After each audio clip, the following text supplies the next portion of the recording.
obtained 10 acres in Fanning Springs and built 5 customized houses side by side so they could finish out their remaining years on this earth together. They kept up a conky Key West custom of entertaining family and friends during the Christmas season. They invited numerous friends and family to their annual holiday shindig for a good old-fashioned get-together. The usual roasted pig with all the trimmings, such as homemade desserts, frijoli negros and arroz, made you relive the good times of KWFD. Boy, was an intricate part of these parties, and it was always great conversation and recanting of the good old days when we greeted each other. He is missed along with his deceased sister Marjorie and brother-in-law George Charlo at these gatherings.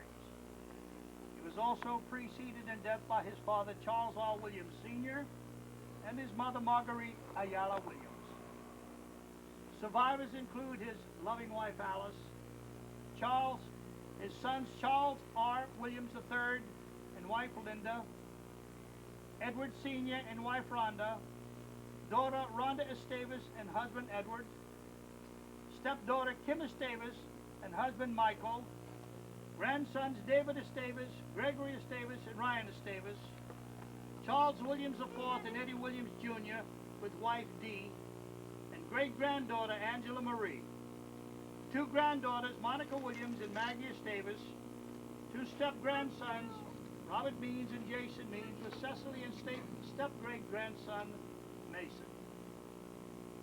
Additional survivors include his sister Rosalie Vidal, Mary Elizabeth Charlo, 1 brother Donald Williams and wife Myrna, brother-in-law J.W. Collins, niece Tinky Gates and husband Tommy, along with other numerous nieces and nephews.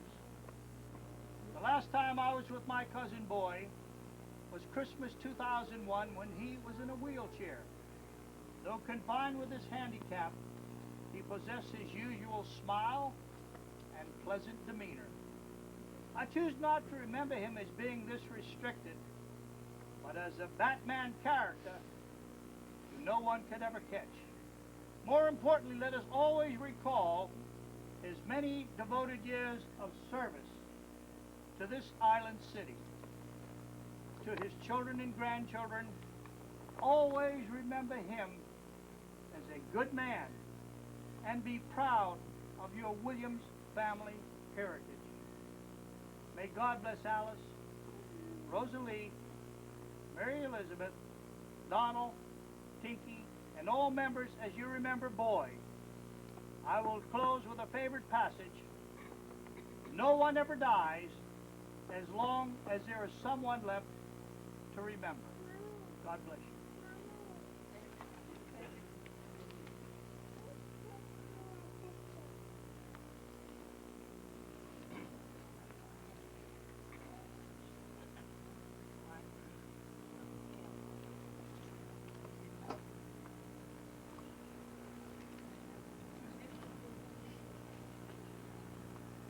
I wake up every other morning from my bed to the sound of my alarm clock.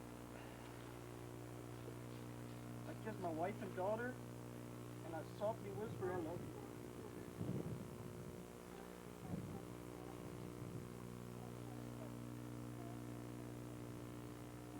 I pack up my duffel bag, and I make my way down the stairs and across the living room. On the wall to my right, a plaque the shape of a Maltese cross reads, "Presented to Charles R. Williams, Jr., Key West Firefighters, Local 1424, in recognition of 35 years of faithful service and dedication to the fire service and to the city of Key West, August 1987. Every other morning I read the plaque. It's my motivation before heading to the fire department. It's one of the reasons why I stand here today in my uniform. As a kid, I can remember walking by the plaque at my grandfather's house in Gainesville. I would read it over and over again. I can remember going through a Ziploc bag filled with nameplates, collar pins, and badges. And today I still go through that bag. can remember sitting in the fire truck at old station number 3 with my grandfather at my side turning on the lights. Today my daughter Angela has me do the same for her.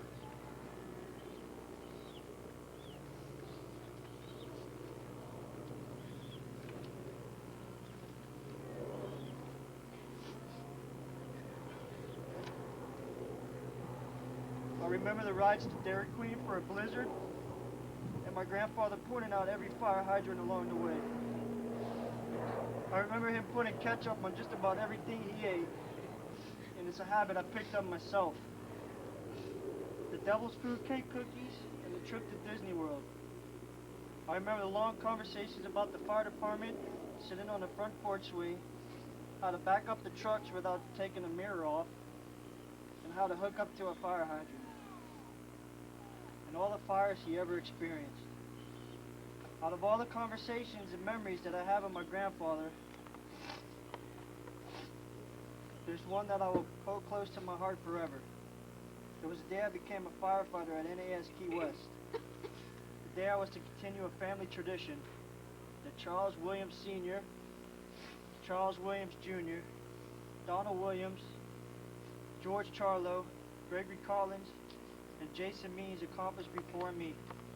And from what I found out, I got many other family members that are in the fire department. So. I was with my grandfather when I found out the news of my hiring, and he gave me a big smile. Before I left his side to return home to Key West, we made eye contact, and his last words to me were, "Be the best that you can be." I knew at that moment in my life, I wouldn't see my grandfather for a long time. And a few short weeks after those last words on August 5th, 2002, the day I put on my uniform and began my journey into firefighting, my grandfather took his last breath. I knew at that moment my grandfather felt no more pain, but was in a good place with God. That day on August 5th, I wrote his nickname boy on the back of my helmet. The date, August 5th, 2002, and the number 35. Whenever we rode to a call, I closed my eyes and placed my hand on the back of the helmet. And I say these words to my grandfather.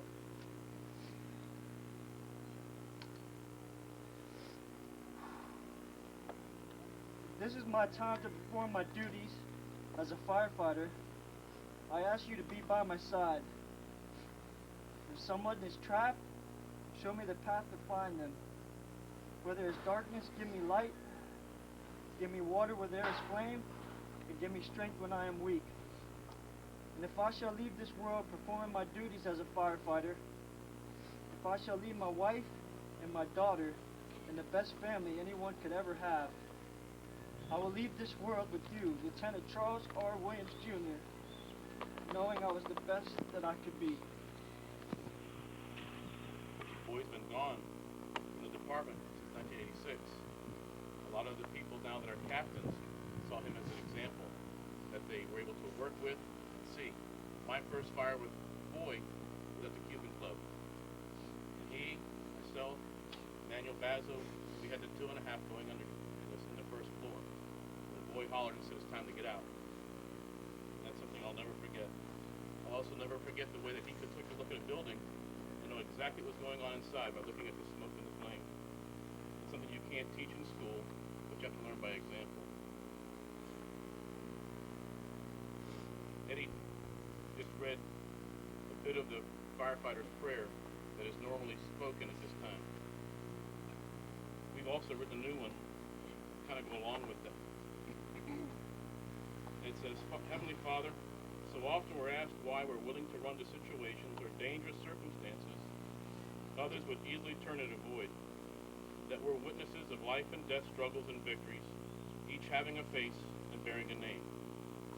Some dismiss this as a mental, emotional, or personality disorder, a condition only assuaged during the stress of a moment, the glint of a badge, the tenor of voice, a glimmer of light through a darkened room. While many acknowledge the fascination of the stage or passion on the field, few acknowledge the devotion we have to our service. Understanding that our condition is not caused by mere passion, ardor, fascination, or infatuation, once we acknowledge that you have called us to the solemn duty, have entrusted us with the care of these you created in your own image, we are now able to accept our fate. Not haughty or proud, obnoxious or bold, but humbly, even as the Lord humbled himself and brought salvation to his lost and dying world. So now we're able to come before you and ask for your blessing over our families, brothers, and sisters to those who we serve. May our minds be alert, our ears attuned, and our voices clear, that we be able to complete the task set before us. When I'm called to duty, God, wherever flames may rage, give me strength to save some life, whatever be its age. Help me embrace a little child before it's too late, or to save an older person from the horror of that fate. Enable me to be alert and hear the weakest shout, and quickly and efficiently put the fire out. I want to fill my calling and give the best in me to guard my every neighbor and to protect their property. And if according to my fate I am to lose my life, please bless with your protecting hand my children and my wife.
Now tap out the